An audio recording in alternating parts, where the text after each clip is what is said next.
for a policy recommendation or giving input, you can click on a link and a story will come up, or audio or visual, and a person can speak to you from their own experience. And so I don't have anything against what you said necessarily, Bob, but I want to make sure that, consistent with what we said, that we aren't giving up any rights to raw data, right? So, because I mean, I don't want to go in and look at 500 either, but I know the technology. No, it's not, absolutely, yeah. Absolutely, it's not in the loop.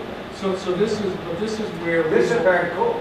We hope to go with this, and it allows, you know, the mapping of data on top of storytelling, so the qualitative stuff can pop and make the quantitative stuff come to life. So I just wanted to put that out there. As long as we can do that, that's what we wanted to do from the beginning. That and be able to tell the story of social determinants from whatever qualitative data. The quantitative data comes from the stories that we have. So. That's great. That proves it. By the way, Mike also is with I think part of Project Link. Of course, ma'am. But Dr. Bud, this is where we're going to need help. I hear what Mike is saying, and Mike has been here from the time I met him, about the social determinants. Okay? But whatever it is that groups want to label this data, people who are not from this ball, my favorite word is architects. Not that Mike is an architect, but clear, okay? But we've had so much carpetbagging in East Baltimore since EBDI showed up. Residents in East Baltimore have to be very clear about protecting our data, protecting our history, and who has access to it. By way of your project, you brought a number of opportunities for carpetbaggers to show up and to want to take this information and take these stories. And this stuff is very precious to us, so we we'll need your guidance to help us make sure we do protect this stuff, not so much about scientific, but no, I hear it.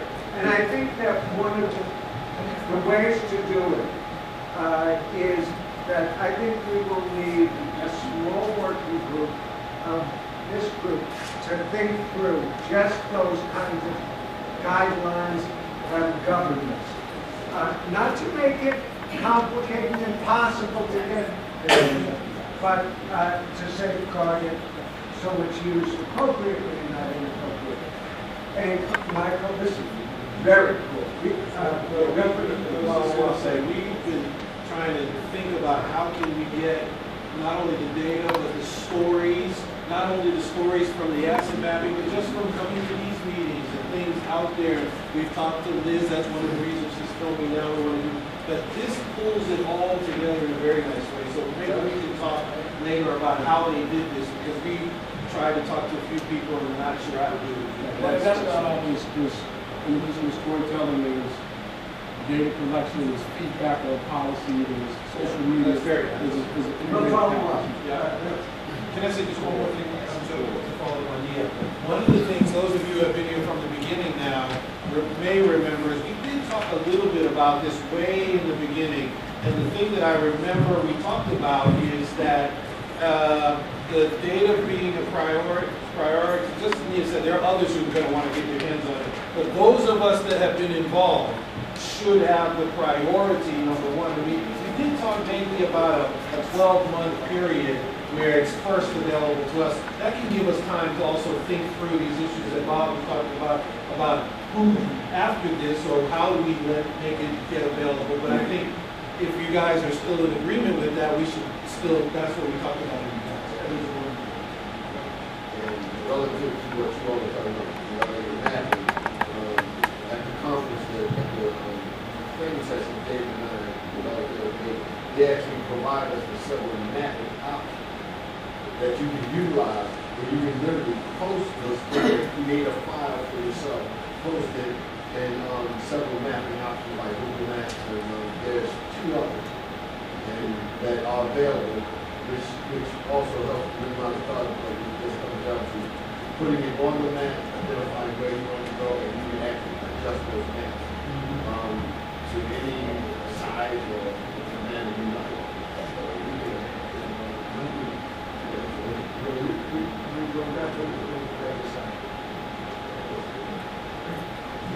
Roxy behind you, Bob. There's just one other aspect. There's one other aspect that I really want us to make sure that we're looking at in terms of sharing this data. I think one of the biggest enemies of the people in the community is the lack of continuity between generations. This information has to get to the youth, so that whether it's Has to be what? Get to the youth. whether it is setting up some classes, and then we would identify maybe resources within the community where this has to be held. They need to have a basis by which they know what this community looks like in some places, how it got there. And not only that, they need to be trained now on the social determinants of health. They need to know what it means to be an advocate for the community. And they need to have this as a basic knowledge. So I'm not sure what this would look like, but I'm working on that because I keep bringing this up, but I think it is critical that our youth get this information. So just to connect with what Ms. Redmond was saying, certainly use this as a launch, but the library, as I understand it, is a living entity. It's not a stack of books. It's a living entity. And to think about this as a partnership with the Pratt Library System and the East Baltimore Historical Library as a vehicle to reach young people is to me, at least off the top, a way to go. Russell Lake shares me. Sorry that I'm aiming so far away from the plate, but the whole piece with the East Baltimore Historical Library was actually started by children. These all from kids to the newspaper. These children trained to be reporters. These children have taken pictures, videos of that entire Middle East neighborhood before it was demolished, gone back later and taken shots of this there now. Thank goodness that through Andy Frank and Buford Bishop and other people, the K-8 school partnered with the library project. So the library is actually being housed in the school. Right. A big piece of what Dean Andrews likes to promote in those board meetings is that they want the library, they have a partnership with the Pratt Library. The Weinberg Foundation, I think they are the people that are building the school's library. Right next to the school's library, will be the East Baltimore Historical Library. To me, Dr. Plum, what you suggested here, you saved me, Amy, Adrian, all of us, and all of our work. Yes, you did. That's excellent. And there's another group, Fire Chief, and I'm not sure if people are aware of that group, but they do after school mentoring, and it's like 3 nights a week, and I also would love to see them be pulled into that. And one of the sites is here in East Baltimore at College Square. Not to repetitive, but the biggest thing that people who have experienced the kind of changes, we not only live in East Baltimore, our history is in East Baltimore, the people who are telling you stories through the data collectors, these people are actually giving you oral history. We are very clear that this is our work. We're very clear that these people are giving you access to bank our stories. They're, in actuality, the only authority that's able to bank our stories is us. It's not children are part of these libraries. Yeah, well, what the children need to understand, we need the children to come in. That's where we're building the library, so we can bring all the children. It's not just the children at the Hopkins Henderson School, but the Hopkins Henderson School wants to be a community school. And for us to figure out means to bring in other children who aren't even a part of that school. So we see the library project as the gateway to bring all of our children to get benefits from the Hopkins Henderson School. Good. Back to you, Chris. Okay, that's great. Couple things. Is there anybody who didn't sign the sign-in list? We just want to make sure everybody signed. Everybody? Okay, great. So we're going to switch up the agenda a little bit. This makes perfect sense now to sort of talk about one of the things we began talking about before is, okay, how is this data going to be analyzed? What are the opportunities for all of you to be involved and not just some, Hopkins or whoever else data analysts from back somewhere to do it all, both analysis and interpretation. What are we thinking about that? So Sam is just going to lead us in a discussion of what we're thinking along those lines. So we're passing out just a one-pager on that covers what I'm going to talk about, and really this is just what the methods team has been meeting for the past couple months to talk through now that we have officially 100 interviews completed. You know, and we have real data. How are we going to get to what Bob was talking about, which is having all these kind of matrices of analyzed or organized data to be available for everybody to start looking at.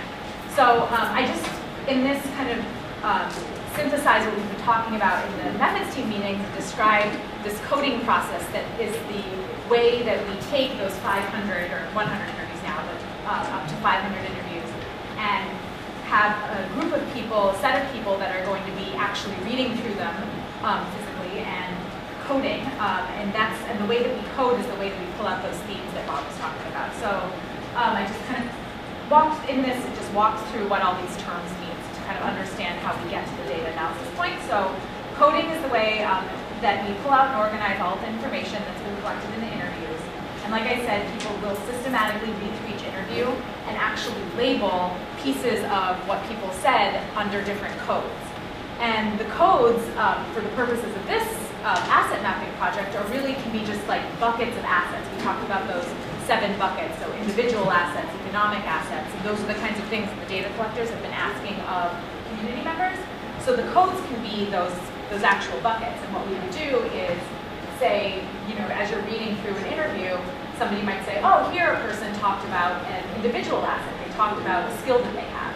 And then you would actually label that piece of the interview as an individual asset. And then what we have is, at the end is a way to pull out kind of a list or a summary of all the individual assets, maybe all of them in one zip code or all of them of a certain age group. So that's kind of how we go from coding, the process of coding, to getting the data. So what the method team has been talking about was opening it up to all partners to ask you guys if you want to be involved in that actual coding process. So anyone that's interested can do the coding, and we're guessing we probably need about 8 to 10 people just to get started on going through all of the interviews to start kind of figuring out, okay, are the ways that we've been thinking about these buckets working? Are there other themes that we're starting to see that we might need to start coding for and really kind of organizing that's coming out of the interviews? So we're looking for about 8 to 10 people to start doing that. And then after we're done, we'll be able to then have those summaries for everybody in the all partners group to have access to, like we talked about. So does anybody have any questions about any of those? Let me just say this. We recognize that some of this is very new to you. Even you might not fully understand what coding is. What we're trying to say is don't even worry about it. We're going to try to make this so simple that if you want to be involved, you can be involved, because we want you to be involved. And it's not as though we're going to give you a book of things or transcript and send you. What we might do is, if there's 5 people or 8 people that want to do it, we'll say, let's all come together on one night and we're going to have a coding party. Okay, I just made that up. But we're going to have a coding party for real. We'll supply a little pizza, and we'll work through these things together so no one has to feel like they're doing it alone. If you're struggling, it's okay. We'll help you. But we want you to be involved if you want to be involved. And related to that, we're definitely going to have a training, like even before. Absolutely. So we'll have a training that would cover. We don't know how long it's going to be. A training party. Yeah, we can have a training party. You like parties. And actually, like we would actually be. I think it would be really. I don't know. Maybe not everyone's as interested in methodology as I am, but if you are, and even if you don't want to be involved in this coding, it could be a cool opportunity to just learn more about qualitative research and qualitative data. And it would just be a training that we'd open up to the whole community to learn more about, how you actually go from getting all this data to getting like real results and interesting findings out of it. So anyone can be involved in training, and then from that, anyone can be involved in the actual coding, and everyone will have access to it. And when are you going to start? Before all the interviews? Oh yeah. Yes, yeah, definitely. Yeah, so it's kind of part of the qualitative research methods practice to really start looking at the data before you're done, only because like you might start finding out that there are really interesting themes that we might want to then explore further as we do more interviews. So it's actually imperative that we start as soon as possible, and the sooner the better. Yeah. Bob? This is a really wonderful way for people who want to really understand what people were saying, it's like getting your hands dirty. It is like digging into the earth to try to figure out what was the message, what was this person trying to say, and what was this person trying to say, and how does it all go together? So that's really what this is about, and it's once you just get the hang of it, it's not that complicated, as Chris and Sam were saying. And so we'll set it up again to maximize in participation and involvement. And let me say, the first, if we get 5 people or 8 people, don't feel that you're going to be the 8 that do 500. This will be a rolling process, and that other people can do if you didn't do it in the beginning. So if you want to stay involved and do all 500 or whatever number we get, great. But if not, I'm sorry, Amy, was it Amy? Yeah, I just wanted to say that we do, like Sam said, we do want to start this as soon as possible. So if you are interested, please let us know so that before the holidays, maybe we can at least Start meeting about it. Yeah, so my email and my phone number is on here. If you are at all interested, even if you think you might be interested, even if you don't have a lot of time, but you want to learn more about it, please contact me and we can make sure that we start talking about this before the holidays. Yeah. I wanted to ask, can we involve young people, high school? High school, is that too young, Bob? We have the IRB legal issues at under 18. Is that okay? Can we do that? Bob, anybody? I think we can because I have high school student interns who work on other data. Yeah. So why is this data different? Let's do it. I think it might involve, it might involve getting them Oh yeah, the high school students who work with me have to go through human subjects training. training. But they can Everybody get has to do that who's doing it. Right. Will you have more than one initial training? So people Absolutely, think later on that absolutely. they want to We'll do as many as we need to do. They'll be periodic, but we'll have as many as we, because all parts of this, so the coding will probably be happening in all reality, maybe for the next 6 months or 9 months. Because you'll see, it takes a little time to go through these things. You're not going to finish it all at one time. And to do all of these, it's going to take some time. So there'll be plenty of opportunity, probably several trainings. The other thing I think will happen is when, probably January or February, when the tabulations that the coders produce come to this meeting and you all see them, it might occur to you at that time to ask for one of these tables to be produced for a reason that's sort of extra to the study. When you see how the data are, you might actually say, could you develop a code on X because I'm writing a grant proposal, blah, blah, blah. Or you see something that interests you, And say, hey. then that table could be produced. So, and at that point, I think people might want more training. So I think it will be iterative and ongoing. Okay, so bottom line is, let us know. We're going to bring this before you again and again, but we're trying to make it as easy as possible and as open as possible for anybody. Let me give you just a little bit of context. So I just wrote a big grant that I submitted to NIH that if we get funded, I wanted to ask, when people, like you're saying, create these tables specific for people that have boutiques that they want to deal with this, can we charge people to want to use our work? we were talking about us in here. Oh. She was talking about us. But I'm You want to. Yeah, I'm just thinking about the people who are going to come and feed the table. And then can we charge people to want to access this work? Perhaps that's one of the things we should talk about and think Just on other projects I've been on, it is certainly, if it becomes a burden to produce things for people, certainly we can recoup costs at some point. I think the biggest burden is on the community that's being used to collect the state funds. Yeah. So that's what I'm talking about. Yeah. Once more to me, it seems like people primarily in East Baltimore are supplying data for other people to make money by it, for other people to create experiments, research. So I'm trying to understand when does something come back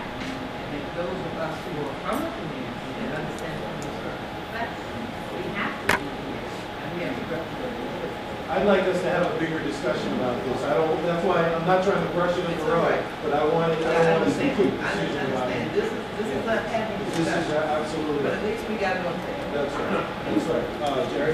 Yeah, I think that just, if we're going to move this to another conversation, that would be great, but this would benefit from us thinking not necessarily from an academic framework where you're receiving grant money to do certain things. If you look from a community organization or even an intermediary standpoint where you're providing information to the community, it's routine to find some way to pay for what you're providing to communities. So I think it's a wonderful question to ask, and we should be looking at it that way. Excellent. Yeah. Let me just ask, is there anybody who would be willing to give an interview? Larry just gave one. Anybody want to volunteer? I know we have one available. Go ahead. So we want to hear what you think are the assets in East Baltimore. We got 2 data collectors, so if you're willing to talk to them. Melvin Russell is also back there. When he's done, we'll send somebody else to him back there. Can you name your organization as an asset? Yeah. If it is, if you think it is and you rely on it, yeah, absolutely. We want to know what you think. So let me just quick little bit of context. So I was telling you, I was writing this grant for NIH. We submitted it a few weeks ago, and we're doing focus groups and talking to people in the community about something. And originally, we were proposing that we were going to do, I think it was 200 or 300 of them. And when we got our qualitative person involved, they went absolutely bonkers, saying that is a huge number of them. Why in the world? You never need that many. And we were saying, well, no, this is not actually health the way you look at it. This is technology, some other stuff, and there are reasons to do that. But long story short, we got it down to, I think, just under 100. But that's still, in their perspective, a huge number of interviews. So to put that context in here, we all started with this number of 500 in our head, which is what we're still trying and working to get. We're at 100, so we're like, oh man, we haven't gotten anywhere. The reality is 100 is a ton of data. It's a huge amount of data. We ought to be proud of ourselves and of our data collectors. We're still pushing 500, and we may well get there. But I want to put it into some real context in terms of what we do as well as others. We already have a lot of data. Okay? All right? That's a good one. Oh, I'm sorry, Leo. I have a question. Yeah. The data now can be collected from anybody? It will have to be East Baltimore. Yes, it's still the same thing. East Baltimore residents in the 5 Or people who work here. Yes, live, work, and play significant amount of time in East Baltimore. That's right. Does it also include those who did not? What can we say about that? I can't remember. People who formerly lived here but moved away. There is language, and I can't recall it, but there is language about We that. can check that. They have They had to have lived here for 5 years and moved within the past 18 months. They grew up here. Yeah, so we don't want people who have left 10 years ago, because obviously things are different then. But if you've left within the last year and a half, something like that. And lived here for a long time. The overwhelming focus is on people who live here. Yes. That's the focus, not on work and play, but people But on who work. live here, just to be real Yeah, clear. that's right. That's right. That's right. Yeah, I was gonna say of the 100, there are maybe, right now, That's right. maybe Very, 5. maybe but 5 probably who are not even. people who live here. But we also made concessions for those that have been displaced through. Yes. Right. We just have, That was the That's reason why for we have the that. people who used to live here. we just haven't gotten any much of those yet, but there is a possibility. Just to be clear, are we talking about those people relocated because of EBBI's relocation program? Is that the population we're talking about? Is that what we decided? If that's what we want. Into that, Yeah. as long as they fell into that category, so what we said was as long as they moved away within the past year and a half.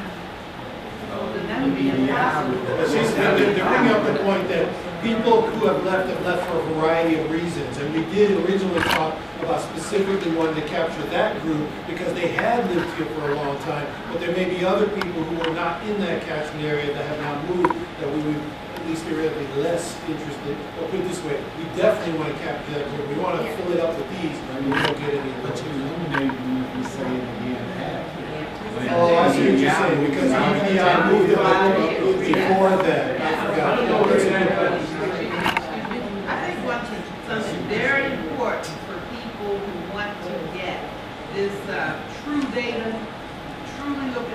disparities, truly look at what is happening in Baltimore. The 800 families or so that got moved out of the Middle East neighborhood, the health disparities in that group of people represents the largest group of health disparity information you could possibly get. It is important, I believe, that those people be included. And when you go back and look at some of the emails that I initially sent out early on that year, I was always advocating for those Middle East residents to get part of it. So I think what we did was an attempt to get there, we may have missed it, so what we'll do, we can think through the methods team and your input, what's the best way? Maybe it's just making an amendment for the displaced people, you know? Well, and if it's the time frame that's the problem, we can just change that. Whatever we need to do to fix it. We still have 400 people, 400, we still have 400 interviews that need to be done, and so definitely.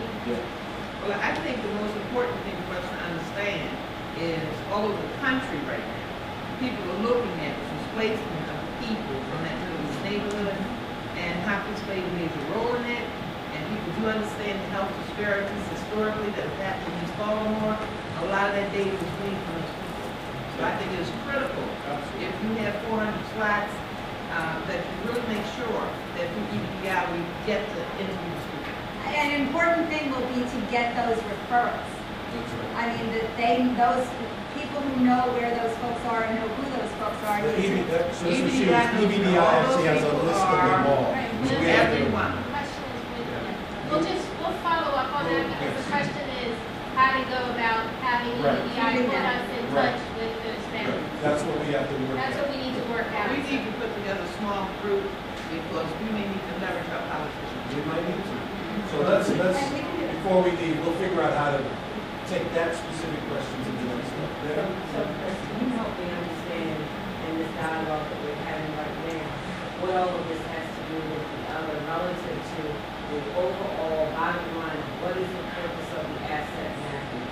Is it to actualize what are the resources that are available in East Baltimore at present that have not been identified to assist the community, the residents that are here, to be able to utilize and overall improve their health and wellness? Because when we start adding this one and that one, and they've been gone for a while, then what does that do to the real data? Is the data relevant because they no longer have any relationship to what actually is existing here in the Yeah, I think, so I just need some clarity. yes, I think you're right. There are many purposes of which that is one, is data. And these things that we have decided collectively were in attempts to try to make sure we get the right people. But as we talk about it, we find out or we learn something that maybe we aren't. So it's not trying to cut people out, but it is trying to make sure we get the right people in, and we just have to tweak it to make it better. But your purpose is there, and we'll talk some more about this as we move. Well, you're right. I mean, I didn't mean that. The one you said. All right? So, if it's okay, I'm going to move us on to the next thing so we don't go over time here, not to cut anything off. So that's a perfect discussion of sort of, okay, this is what we're doing, where are we? How much have we done? And I don't have one in my hand. Can somebody give it to me, the update? So you should do, everybody has a summary sheet. You want to pull it out, we'll just review it right quick so at least everybody knows where we are to date. And as it already came out, we have completed, as of today, 100 interviews. 100 interviews. That's actually, of this kind of data, a very large number and a very large number to analyze, but we're still pushing for that 500 number. We have almost 500 referrals and 400 and almost 50 people contact, another 184 scheduled. And only 28 people said no, outright, for whatever reason. And if you look down in the box below, you can see they're spread out across all of the zip codes, with the bulk of them at this point coming from 05 and 13. And so as we go forward, we're going to try to push more into some of those other zip codes, for sure. I'm sorry, I was looking at the referrals list. Okay, so the referrals have mostly come from 05 and 13. The actual completed have come mostly from 05, it looks like 31. We got 21 now. So with 13 coming in third. So we got a lot of room to go in all of them, but we're certainly making progress. In terms of gender, you can see it's some more females than males. There are 52 females, 30 males.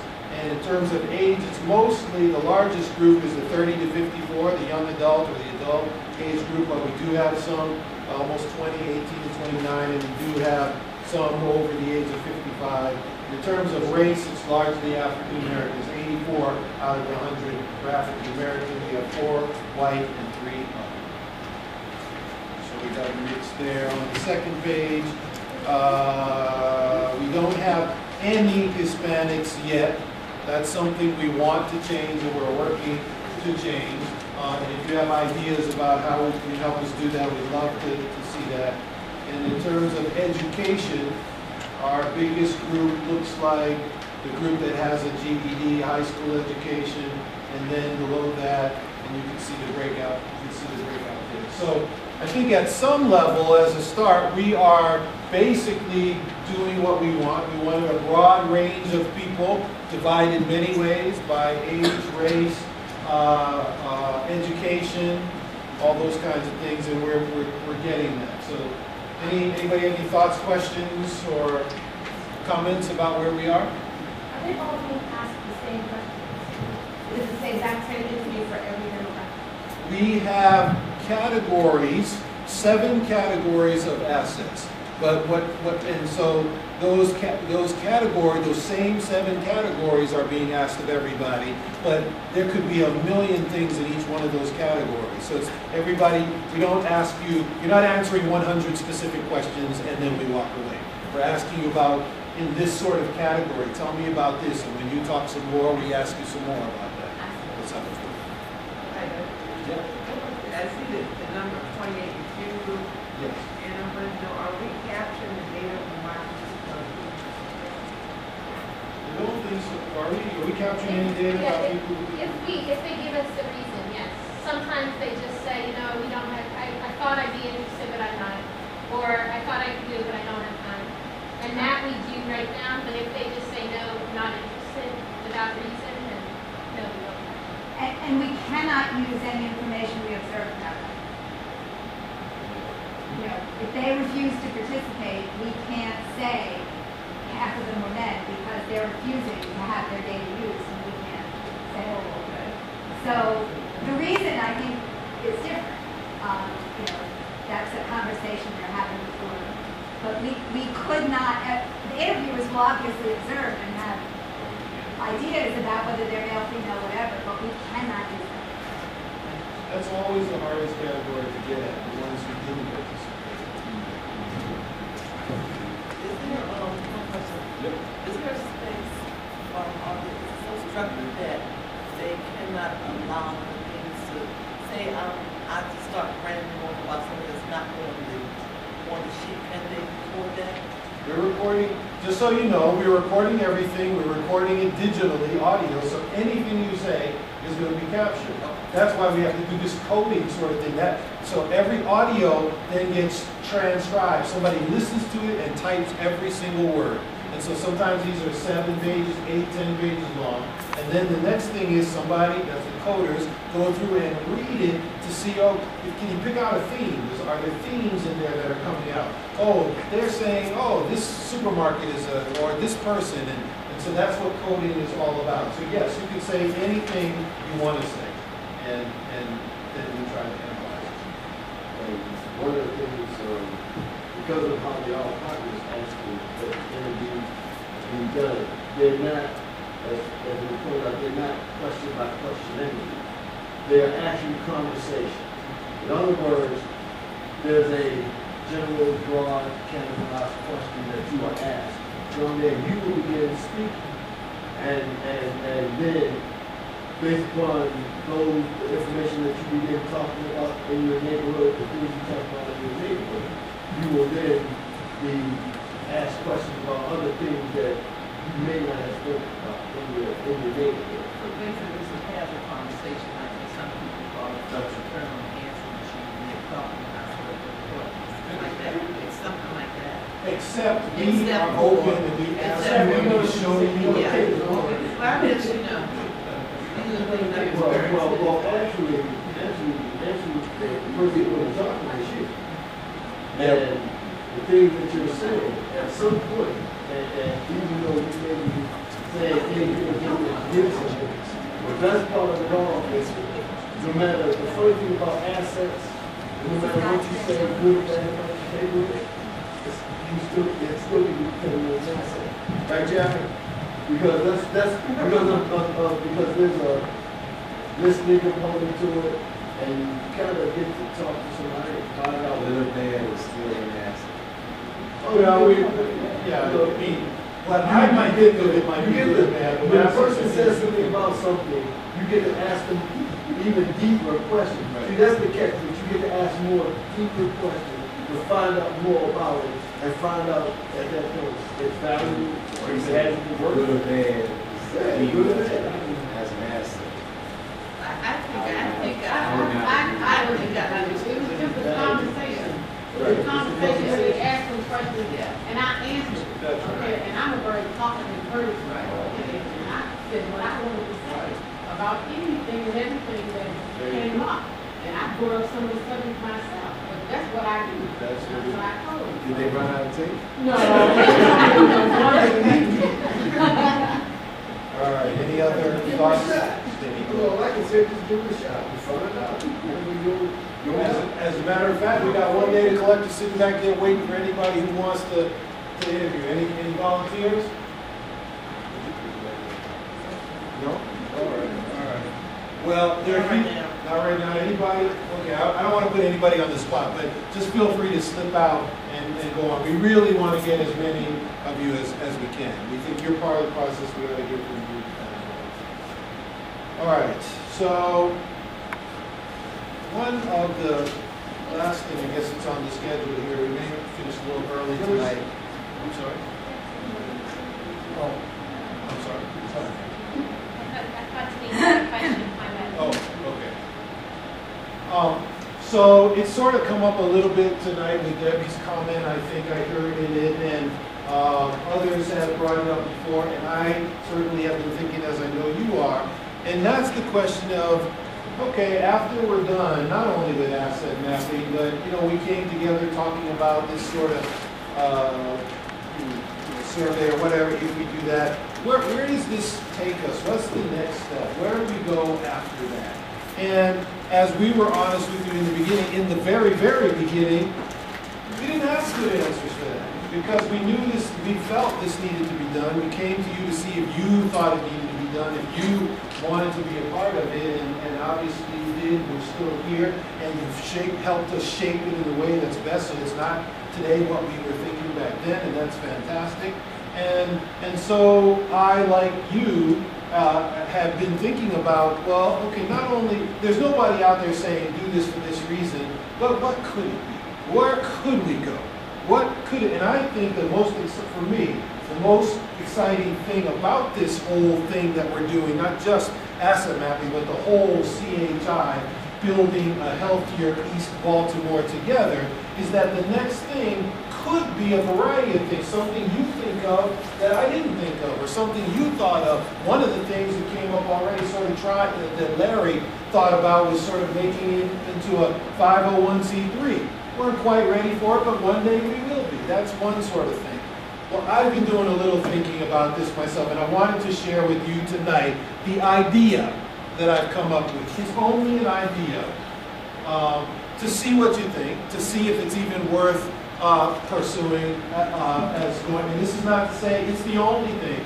And hopefully you'll come up with ideas as we have in the past, and we'll continue to do that. And so I'm going to tell you, and then I'm going to show you a little video, because they go together. So I'm thinking here, now I'm thinking just about the asset mapping process and where that could go. And I'm saying to myself, But you know, at the end of the day, we're going to be talking to all these people. We're going to learn an awful lot about what is good and right in East Baltimore. Some of it's going to be people's skills. Some of it's going to be some of the things that people do, businesses, whatever. And I know, I have sat at tables at Johns Hopkins University where I have heard people say, there is nothing positive in East Baltimore. And I'm sure those people would never admit that they said it if I told you who they were. And I'm like, oh. But it was a while ago. But I know that's true. So doing this project is very important to enlighten some of those people. But beyond that, I believe, now this is Chris speaking, that not only do we have good things in East Baltimore, we got some potentially great things and great people. And we've got people doing things or who could be doing things that with the right circumstances, with a little help and assistance, maybe a little training and some other stuff, those ideas might one day be able to become businesses. We have businesses or nonprofits that are already in East Baltimore that some of us know about, that others don't know about, with under the right circumstances, with a little more assistance, with some training, might be able to take things to another level. Might be able to, we have organizations that are making a little bit of money, but with a little bit of our help, might find out ways to better make money from what they're doing. Getting at what you're talking about, Mia, rather than, now I'm really talking Chris here, okay? And I didn't talk to Bob about this, so this is really Chris. So I think, really, that we, on one sense, we're being successful. In one sense, we, that's not just the we, it's the we, have failed. Because what have we done? We at Hopkins oftentimes find a grant, and then we come to the community and say, will you work with us? And some people are PIs, and some people do other things, and some people get some money, and some capacity is built, and that's great. And community is happy when those things happen. But really what happens at the end of the day? At the end of the day, we both stay roughly the same way we always were. Why? Because we're the ones finding the grants. We're the ones initiating the process of writing the grants because we have the skills to write them. We come to you, so essentially you remain dependent on us to come to you with the ideas. And then this, I think, with time, some of these things that could become businesses could learn how to not only monetize things and learn, you can learn how to write your own grants and come to, or identify them and come to us. And therefore, now you're in the driving seat. But that's going to take some processes to help make things better, just like a business. And there are many ways to look at a business or a nonprofit. I think all of that can come out of this. But it's not going to come out of it just because I say it. We have to have a process of how we do it. So my idea is that as we get all this stuff, we develop a process by which we, with the help of those, Chris doesn't build businesses and run businesses every day. Bob doesn't build businesses. But guess what? We've got a school of business at Johns Hopkins. Pretty good one too, I think. There are other aspects of things that Chris doesn't do and Bob doesn't do, but we can partner and bring those people on board if you're interested in doing those things and if those are ideas. And so the idea is developing a process for understanding what ideas are out there that you might want to take to the next level. And what that next level is. It might be starting a new business.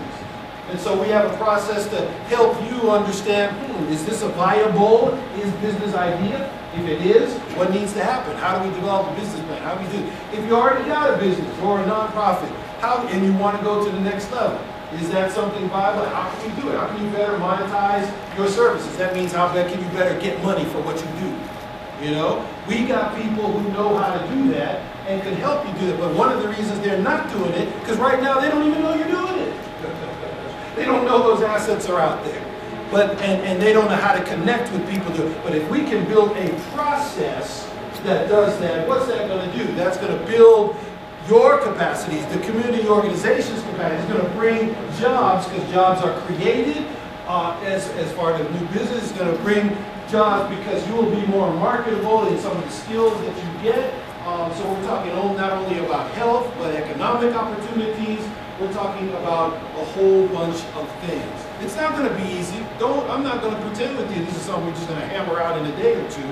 But it's something that I think is a game changer. Because we're not just talking about another project where we write another grant and you get a little money and we get a little something and then we all go home because there's nothing to continue it going. We're talking about changing that. We're talking about building things that aren't here now, or making the things that are here now better in a way that they can live without us when we live. I would say this, sometimes listening to some of the things that come from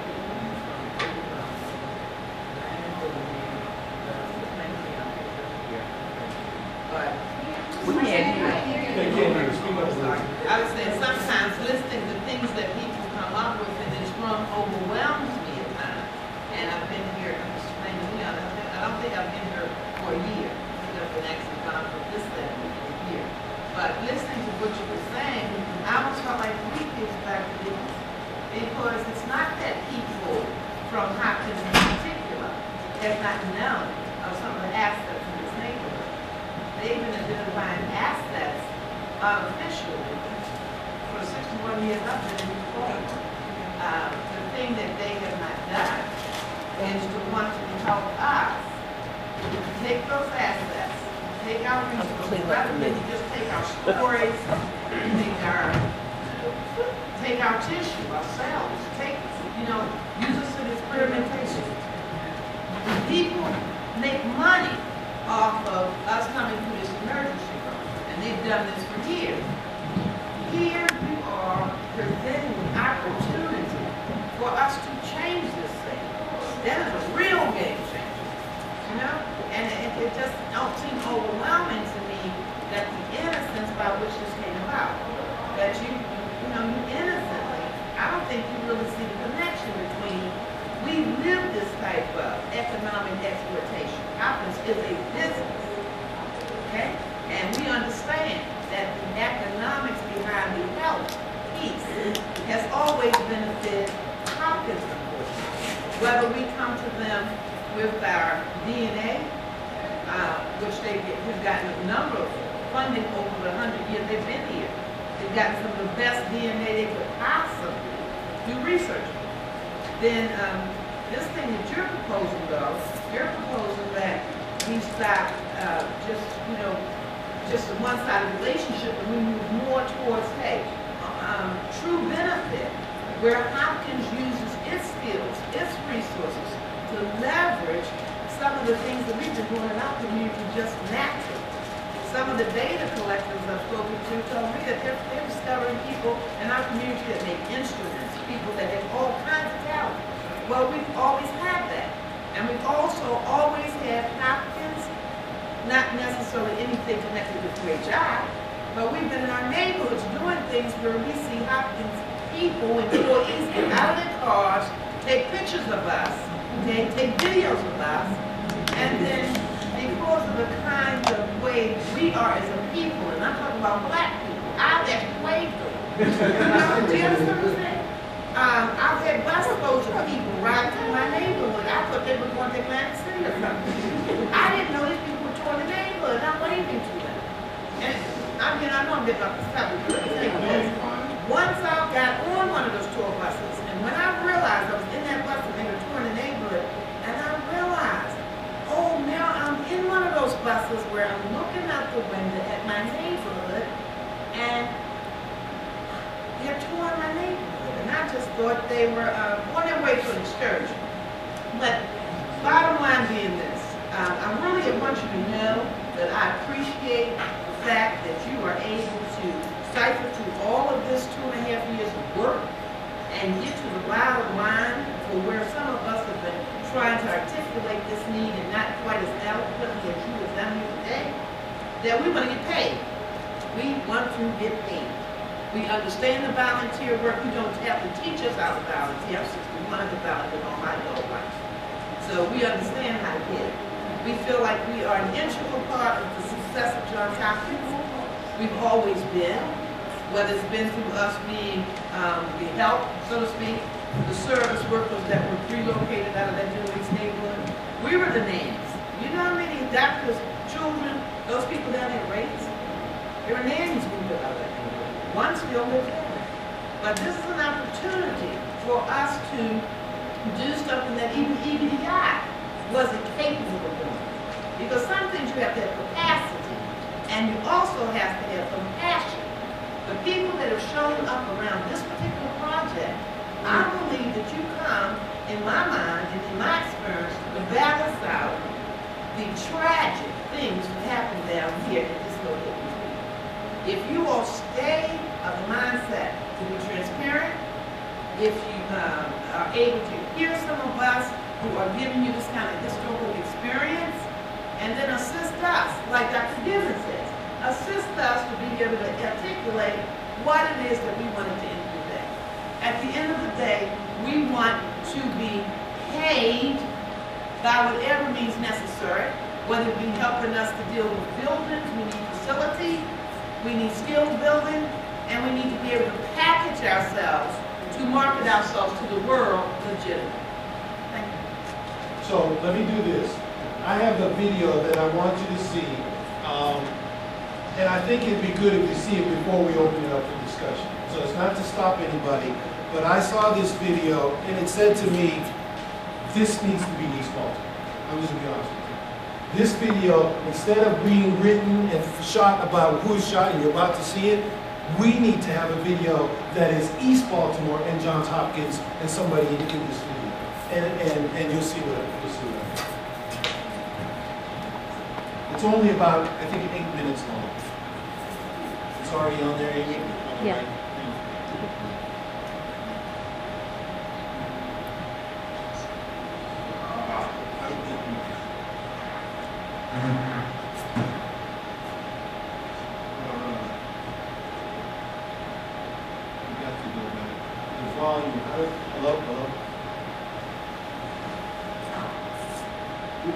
Do you guys know how to get the volume on here?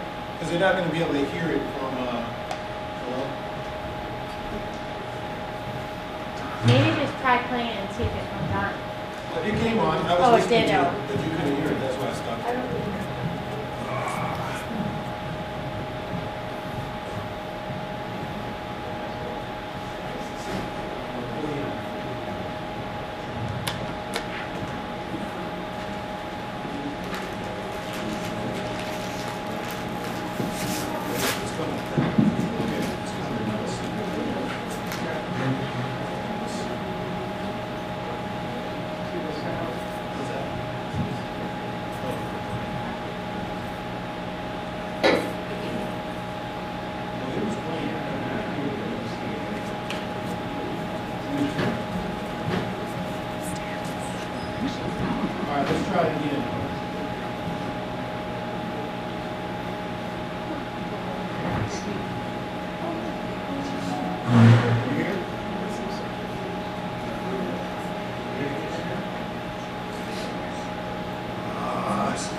There are some, but in this process I haven't, but the system itself is what's a challenge, the way it drives behavior and incentives. And so my concern is that those goals that you share get put to an institutional level of support at the board of trustees. We're doing the social determinants conference, 19 different divisions. One alone has 28 within it. And so, this is a concern is, if traditionally people say, well, it's Hopkins. Hopkins is, 200 some different divisions. And part of the challenge with accountability is someone always says, well, it's not my fault, because that's not my area. And so if this great goal that we have, and I think we share, is not institutionalized, and they're not benchmarks and tools, equity tools, by which the things that you talked about come to play, then even a super board member like Michael Armstrong eventually goes away. Well, let's come back to that. Let me say I always believe there's two ways to skin a cat, and so let's come back to that. Let me just see. I think we got it. My name is Calvin Doe, aka DJ Focus. Alright. It's the youngest DJ Man Focus. I'm from Sierra Leone, and I love inventing. Calvin is extraordinarily talented. He literally goes to trash cans, finds broken electronic parts in the garbage, and makes stuff on his own. He's taught himself how to do incredibly intricate things with very, very little resources. In Sierra Leone, we have not so much electricity. Lights will come once in a week, and the rest of the month dark. So I made my own battery to power lights in people's houses. Calvin just represents learn by making. He takes a part, looks at it, tries to reverse engineer it. I made my own FM radio transmitter. He made his own FM station because he wanted to give voice to the youth. He made his own generator because he needed it. The generator supplies current to the radio station. This is the capacitor, and this is the spark plug. The street is his first time leaving his family's home. It's his first time leaving Sierra Leone, and it's tough, but it's an opportunity to create the future that he wants to live in.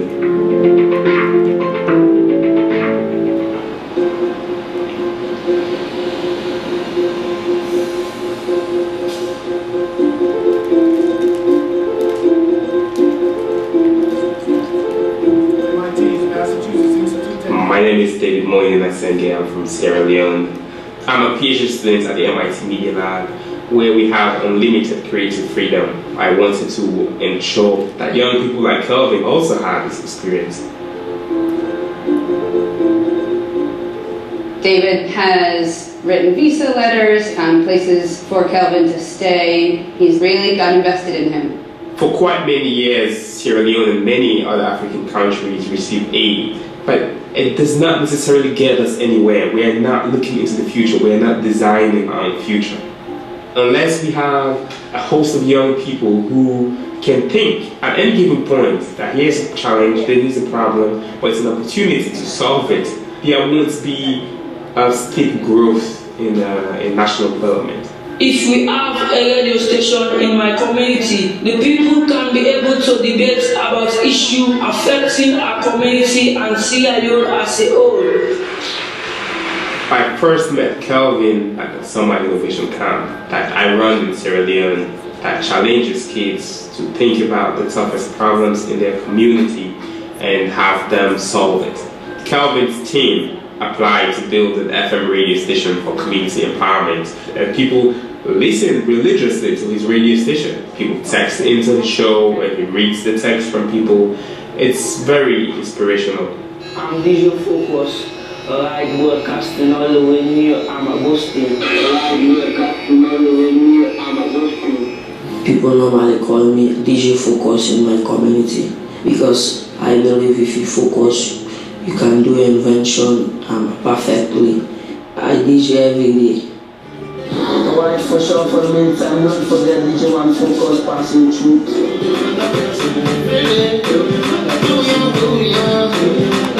It's out to that done by Bobby. Once you're an artist, your satisfaction is absolutely guaranteed for your ultimate priority.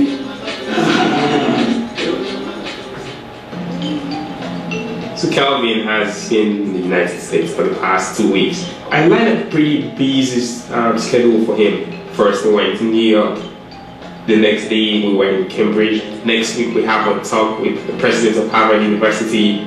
It's a big opportunity for me to learn from people who have experience and to meet with them. How do you want the antenna? Like this. Like that? All right. Calvin had these RF transmitters that he had made, and we spent yesterday kind of trying to figure out how we might be able to make some improvements. All right. Hopefully that's big enough. Have you ever used a drill like that before? No. You be careful with it. Yeah. We use this as a power cable. Okay. This was a microphone wire converted to a power output. I got the cable from the dustbin. Let's give it some audio. Cool.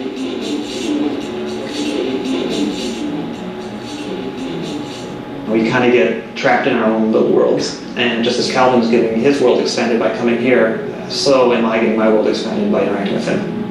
Good work, going to do. Yeah. He loves to work hard, but he's a kid. He's 15. After a while, he also just want to play ping pong. He also just want to play football. I talked to him. I said, "Look, Calvin, think of me as your older brother. Alright, I'm tired. Tell me what's going on. Tell me what's tough to you. This is his first time leaving Sierra Leone, so it's overwhelming. It's just that I miss Sierra Leone. In Sierra Leone, if you meet somebody hand to hand, you have to say hi. You acknowledge them and smile. Here, when he gets on the train, he says hi to people. Nobody recognizes him. And also, I don't love the food in America. We're here to eat some Sierra Leonean food Calvin loves, so it's gonna be awesome. What are you gonna get, Calvin? Cassava leaves. Cassava leaves. Let's see if they have something. Come. How are you, Auntie? Oh. I have been okra, cassava leaf, oh, thank you. You want to try me, Auntie? Okay. He misses home a lot. I miss my family so much, especially my mother. Hello? Yeah, it's fine. How are you? My mother, she was so excited because people sent good comments about me. Mama. Hello? I want to help my family to provide the facility for them.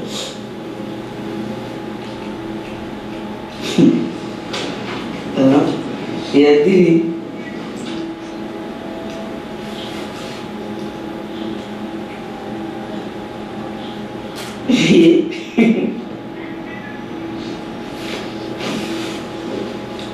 Just to help my family.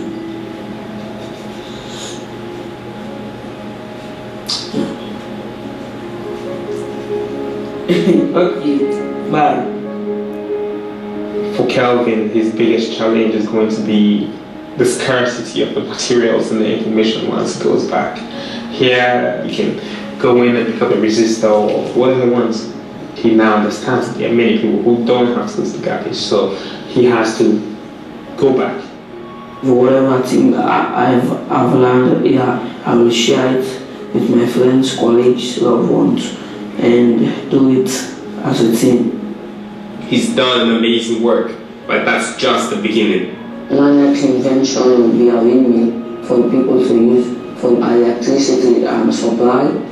I want there to be many more Calvins. I do not want it to be a one-off thing. It's a movement. It's how do we create thousands of young people who are inspired by making stuff and solving the problems that are in their neighborhoods. That is my aim, to promote innovation in Sierra Leone among young people. Hi everyone, this is David. Thanks so much for watching, and we hope you enjoyed the video. The folks at Thinking and I wanted to share Calvin's story in the hopes of starting a conversation about how we can all foster innovation amongst young people around the world. We're asking you to do two things. First, submit comments and response videos below telling us how you think we can promote innovation among young people in your community. Second, if you're inspired by what you just saw, support the nonprofit organization I founded by visiting crowdrise.com/innovate salon. Your donations will go directly to more innovation competitions that support other young innovators like Calvin. And if you want to see more inspiring videos like this one, subscribe for free to Thinker by clicking the subscribe button. Thanks very much. I'm DJ Focus and you are watching Flower DJ. So I believe in more Calvins. And I believe Parker is as good as MIT. And I believe we got big problems here. But we can solve them. Tonight is your thing. But a few months ago, I made some comments quite similar about how we should be moving the PHI initiative and why I thought that we were pretty much stagnant at the time. And a lot of that is around the community being a legitimate partner. And that happens, then both parties can grow. But as long as they're just being used for as an instrument from time to time, it's not providing the capacity they need to move forward. If in fact you're saying now that UHI is ready to step out the box and be the one igniter that can be the first spark plug in this initiative and move this machine on, then that's a good thing. But it's a real big difference between that one person there that they found in Sierra Leone and we talking about a whole community here. That's not as not quite as bad off as he probably was in Sierra Leone. We got lights. We need to find out how we keep community programs so that they can function and help the people. How you can come in as a collaborator and provide resources for which to build on. And I shared some examples from what I saw in Chicago when I went there with Place Matters, and what I saw in Seattle, Washington when I went there with the cardiovascular study to their conference. And I explained how they not only asked the community to be a part of their investigation, they hand in hand bring them to the table, and at the beginning of the process, they start working together to bring in additional funds to move the project to a place where everybody feels that they're a valuable partner. And if that is what you're talking about, I'm fully in. And I sure hope that we have come past some of those rough stages and we're ready to move this thing forward. But, you know, it's been something that I haven't been here in this particular meeting for, I guess it's about 4 months now, for various reasons. 2 of them was because of the conferences that I attended, and the other 2 was because we were working on the HES project. But, you know, I came right back to the table, and somebody said it's like days of our lives, where you come right back and you can just step right in and just catch up where it is. So I'm not trying to be funny, but you know, they made that analogy and it sort of fit. But you know, I should have hoped that with all the people we have at the table now, that we look at this project and see it as a vehicle to change and truly pull in the city and make this a legitimate collaboration where the community is not just a stepping stone to what the hospital needs. And one of the things that I looked at on the survey sheets was people refusing and so forth. The right people weren't interviewing. You know, even if I was interviewing them, even if they refused for the moment, they would have came back and made it good because I made sure. You know, I'm going to expect you to be back here when you get finished what you're doing. We've got to massage some things and make people feel comfortable. If they don't see any change, they're not going to believe it because Hopkins for so long has done some things that they can't forget that easily. And I keep saying there has to be something positive put in place that the community see as a positive and want to build it. So, you know, whatever it is, however we decide to move this, we need to put something in place that people can see and relate to as a positive. And I'll be the first to say that Hopkins has not done negative stuff all the time.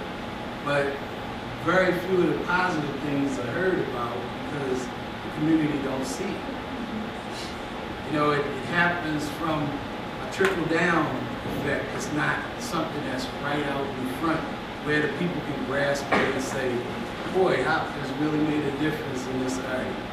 So until we can put something out there that they see and they say, well, I'm glad I was a part of that. You know, you're not going to get the total buy-in. And that's what I'm trying to get everybody to understand. We have to do something differently to bring the people to the table, make them want to be here. It's got to be something big. If you spoke about the biotech area, if you had a reunion for those people that were relocated all over the place, and we took a bus and our driver, we go pick up those people and bring them into a reunion. That's something they can see and they say, Hopkins did that? And that little gesture would open up a whole lot of things. And all of your surveys, the 400 that you were lacking, we could get if you bring those people in for a big reunion, have a nice little thing for them, and make them feel appreciated because they were kicked out of their area. And you need to understand that you won't have to pay for all of that. This is a concept that's been discussed with the Education Foundation, actually bringing people back for review. We discussed it with the only churches in that footprint, which is Christ United Methodist Church. That passed and celebrated Christmas, which is very much over that. But this needs to be something, things like that, I think you all are a better group for something like this to evolve out of, because healing is a matter of time, but also a matter of opportunity. You folks have opportunity. Anybody else? Thoughts? I agree.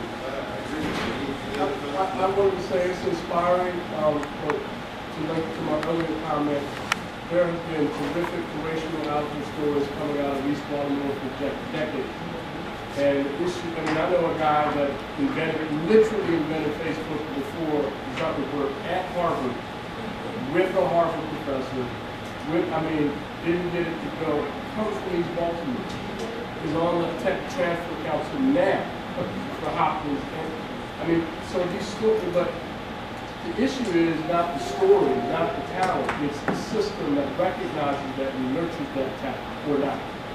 And so I think this is important, but again, it's that systemic thing and how does the system treat that father. The guy that innovated I've said this before, some of you heard, but innovated the capital markets that's financing East Baltimore deal.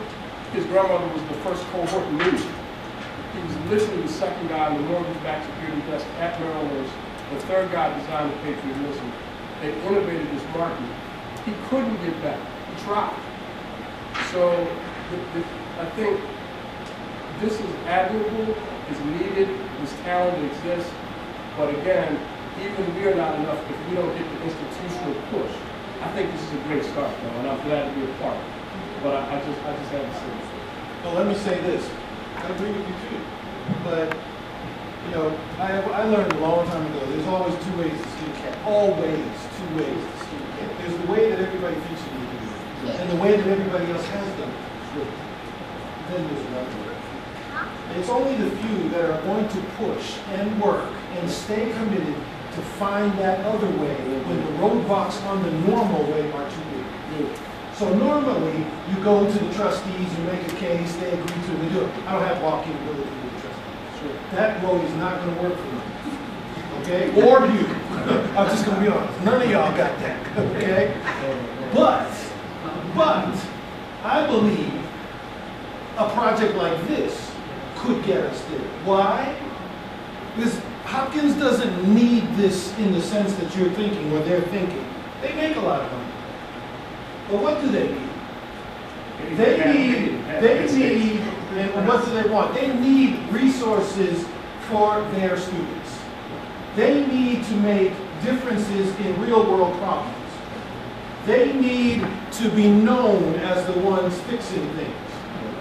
This becomes an opportunity if we change it to be that for them, instead of being the place where all the problems are. And gimme. So that's what I'm talking about. I'm talking about changing the way we are so that we change the way they are.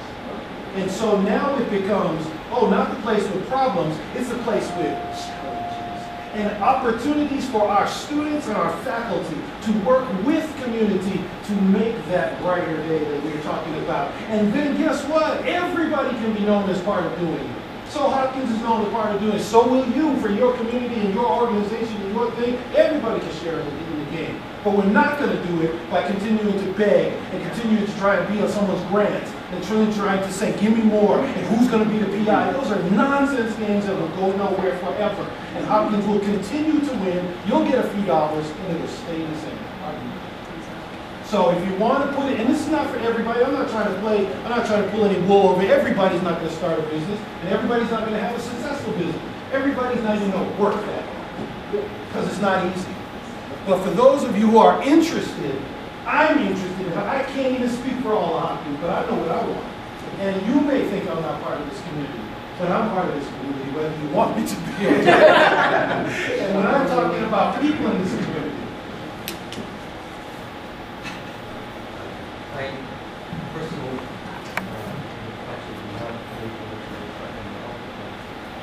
I come from the orientation of behavior change communication. So I always look at things as obstacles to behavior change, obstacles to attitudinal change, obstacles to intentional change. So I'm just wondering if we may all well know the obstacles. We may all well know exactly why people aren't doing things that we'd like to see them do. But I don't know if are we asking them the first question? Are we asking who? People we want to help and we'd like to see. That's what the asset mapping start is a starter. Yeah. So it's a start. Are we going to be more specific? Are we getting at that? Are we getting at the number? Yeah, I think so. I mean, again, all of these things are processes. Nothing that we want is going to happen overnight. We have to start somewhere to get somewhere. And we're never going to be able to start exactly where we want to be. So that's right. And we're talking about setting goals and getting there. So I'm in full agreement. Let's go to one point. You're talking about behavior change. Okay, so when you're talking about behavior change, as I sit and listen, and I'm from my years of health department, that's what I do. I sit and listen. I hear those people, you people, we're gonna help. And it's like, why are we even going to do this exercise? Because the behavior and the thought pattern and the mindset is still in here. One over here, and one over here, one on the spaceship, one on the plantation. That's right. That's exactly. We have to get this mindset until the mindset comes. In this room, we're on the same boat, on the same planet. People recognize people as people, and those people who are dislocated are still people. And put yourself in the mindset of what you've done, how you feel, your grandmother, your aunt, your whoever was relocated after 60-some years leaving the household. I don't live in East Baltimore.